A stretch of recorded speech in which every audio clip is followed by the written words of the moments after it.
Ladies and gentlemen, good afternoon. We are here, or I'm here, to explain about the AKAP program. Natanong po kasi yata sa Senado, parang tila hindi ho nila alam what is AKAP. To tell you straight up, ako po ang nag-coin ng idea na yon since I was with DSWD before. Kasi napansin ho natin when I was the Secretary of DSWD, lahat po ng ayuda ng DSWD ay nakatuon po sa mga indigent, sa mga poorest of the poor, such as 4Ps, yung pong AICS, Assistance for Individual in Crisis, maging yung medical assistance po ng Department of Health, indigent pa rin ho. Pati yung tupad, indigent pa rin. Nakakalimutan po ng gobyerno na meron po tayong klase o grupo ng mga tao na in between. Hindi po sila indigent, hindi rin po sila mayaman. Ito po yung nakakaligtaan ng gobyerno, yung pong mga nagtatrabaho sa mga fast food, mga waiter, security guard. Ito po yung mga 23,000 or less or 25,000 or less ang mga sinisweldo. Wala pong natatanggap na ayuda. Kung inyo po matatandaan, nung nagkaroon po ng pandemic, inuna po yung mga indigent, inuna po yung solo parent, mga senior citizen, pero hindi po nahagip yung mga tao na ito na sinasabing middle class. Pero below middle class po sila. Kasi pag middle class, kagaya na ho natin yan, di ba? May mga magaganda sweldo. Sila po ay nasa 25 o 23,000 and below. Yun po yung target ng AKAP. Panahon ko pa po sa DSWD ito na pinipitch ko po sa Executive Department. Kaya nga, nung pumunta ho ako dito, na-pitch ko po ito kay Speaker Romualdez na sabi ko, Sir, kung especially last year nung budget deliberation, since sinasabi nga po ang announcement, 500 billion ang sa budget natin mapupunta sa ayuda, pero nakita ko ho na puro nakasentro po sa indigent. Wala po siya, hindi po siya nakasentro, wala po siya para doon sa mga kababayan natin na may mga trabaho, mga rider ng Grab, mga driver ng angkas. Yan ho, sumisweldo ng mga 23,000 or less. Mga CQ, mga waiter, dishwasher. Sila po yung walang ayuda. Yan po yung pinaka-primary purpose ng AKAP. Kaya po, ako po ang nag-coin ng idea niya ng AKAP, yung ayuda para sa kapos ang kita program. Pero last year po, during the budget deliberation po, hearing, isiningit po yan, ipinasok po yung AKAP na yan. Pero DSWD pa rin po ang mag-i-implement. Another program po yan ng DSWD. DSWD will identify kung sino-sino mga beneficiary nito. Pero ang pagkaalam ko ho, ang beneficiary po niyan, kung ikaw ay empleyado pero ang sweldo mo is 23,000 or less, kasama ka po dyan, mabibigyan ka dyan. All you have to do, lapitan mo ang iyong mambabatas, congressman, district, para i-recommenda niya o i-refer ka niya sa DSWD, sasabihin niya sa DSWD, Secretary, doon po sa aming distrito, marami pong ganito, maliliit po ang sweldo, baka pwede po sila maging beneficiary ng AKAP. So it's the DSWD who will identify. One time po ito, assistance ng gobyerno. Last year po ito, kasi nga po, doon sa tumataas po yung inflation natin para kahit papano to ease up the burden. Ngayon, last year po yun. Ngayon, kung next year, isasama ulit sa budget na ito, then yun ho yung purpose lang ho talaga nitong AKAP. Pero I heard daw na nagagamit po ito sa pang suhol, para sa pirma. Hindi ho ganun yung idea po nitong AKAP na ito, which I was the one who made up this idea para po doon sa mga middle class, below middle class. Hindi po ito pang suhol. Ito po ay pantulong sa kanila para makaagapay sila sa mga matataas na presyo ng bilihin. Para po itong nung pandemic din ho na nagbigay ang gobyerno natin ng ayuda sa lahat ng kababayan natin, lahat ng sektor. Ito naman po yung mga napag-iiwanan ng mga kababayan natin na mga nasa 25 or 23,000 or less ang sweldo.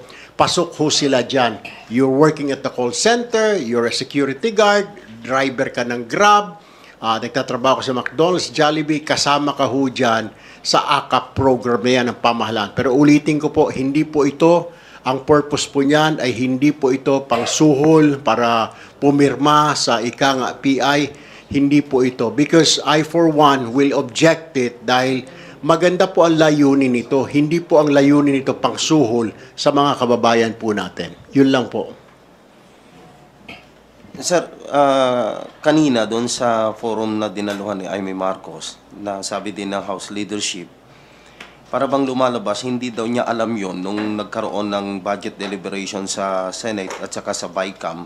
Pero pumirma pala siya, kabilang pala siya sa contingent ng Senate doon sa BICAM. Hindi ko na po alam ano po dahil hindi ma po ako kasama doon doon sa BICAM. Pero that's what I heard po sa House leadership na kasama ho siya doon. Pero ako hindi ko alam. Pero yun lang ho na napag-usapan po namin dito yan, Speaker. Ako po yung nag-pitch niya kay Speaker. Nandyan po si Congressman Saldi ng Appropriations. As a matter of fact, the plan was, I even thought na the DSWD were informed and brief all about it. So medyo yung ibang mga kasamahan natin sa DSWD, medyo hindi pa nila masyado kabisado. Pero that was the plan. And when I was the DSWD Secretary, I have been telling my USEC and ASECs about that plan. Yung mga nasa middle class po na hindi nahagip ng ayuda, hahagipin po nitong AKAP. So meaning to say, Congress has nothing to do with the AKAP fund because the implementing agency is the DSWD. Exactly, sir. Exactly. Bawal naman sa atin na magkaroon ng pondo. So, ang mangyayari lang ho yan, we just suggest, di po ba? Kung meron tayong constituent, kagaya sa AIX, di ba, may nasunugan, then we tell DSWD, pwede bang puntahan mo itong distrito ko dahil may nga nasugan. Same thing with this. Pwede magtawag si Congressman. As a matter of fact, even the senators, they have that. They can ask DSWD and they said, kailangan ko ng AKAP dahil meron dito sa lugar ko, sa birthplace ko. Marami dito mga empleyado na mga nasa middle class. Pwede bang padalhan nyo? Of course, DSWD. Hindi po ito limited sa Congress po na request. Ito po pwede rin po sa mga mambabatas natin sa Senado. Everybody po ito, basta ikaw ay sinasabi ko 25 or 23,000 or less ang sahod mo, call center ka, CQ ka, driver ka, rider, pasok ka ho dyan. I-identify lang at pupunta ka doon sa mambabatas mo para yung mambabatas ho na representative ninyo, sasabihan ang DSWD. So doon sa proposal noon, nung kayo pang DSWD Secretary, how much yung AKAP, yung ayuda sa individual? 3,000 to 5,000 ho. Parang AIX din ho. Exactly. AIX po kasi is Assistance for Individual in Crisis.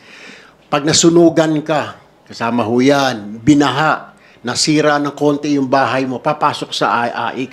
Ito po ay AKAP. Parang ayuda doon sa kapos ang kita para may pambili ka or something for emergency use. Doon naman sa mga kababayan natin na hindi naman nasira ang bahay, sir. Hindi naman ho nasunugan, hindi naman sila na dilubyo. Basta ito pag ni-request po ng mambabatas o kung sino man, o kahit ni mayor, ni gobernador, magre-request siya ng AKAP, bibigyan siya ng DSWD. Yun lang po yun. Hindi po ito para sa Congress at ginawa ko po ito, naisip ko po ito, hindi po ito para pangsuhol po sa pirmahan.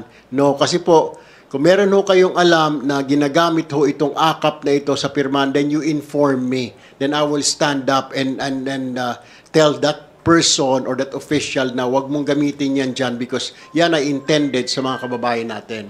And once and for all, kung kayo po ay hagip po ng grupo na yan, you're making 23,000 or less, pwede po lapitan ninyo ang LGU ninyo or ang inyong mga district representatives or even yung mga senators kung may kailangan po kayo para mag-request po sila sa DSWD, mababaan po kayo ng AKAP para makaagapay kayo sa inflation now.